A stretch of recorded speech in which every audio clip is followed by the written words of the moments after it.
Welcome to our channel. Today we how to authorize checkout.com for Shopify payments, detailed guide step by step clearly. To get started, open your Shopify admin panel in your web browser. Log in with your credentials if you are not already logged in. In the Shopify admin, locate the settings option at the bottom left corner of the page.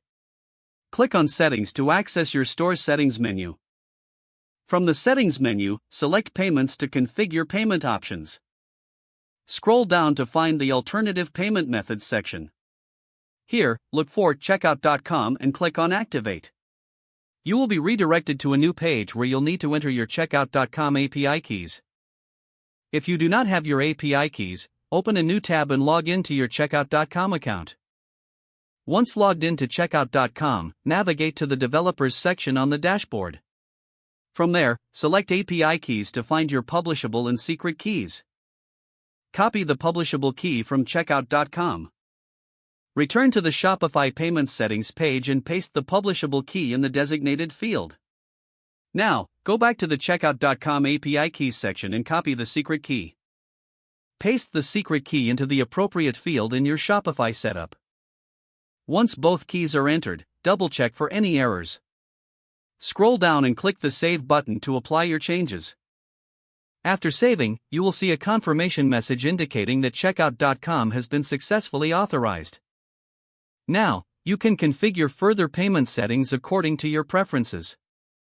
Consider testing a transaction to ensure everything works smoothly. If successful, your Shopify store is now ready to use checkout.com for payments. Review your settings regularly to ensure everything remains up to date.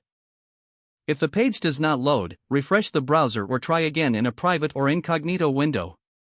Make sure you are using the correct email address, then retype it carefully to avoid small typos. If your password is not accepted, use the reset option and create a new strong password you can remember. Check your spam folder for verification or security emails, then complete any requested confirmation steps. Enable two-factor authentication if available to improve account security and reduce unauthorized access risk. After signing in, review your profile details so your contact information and settings are accurate and current.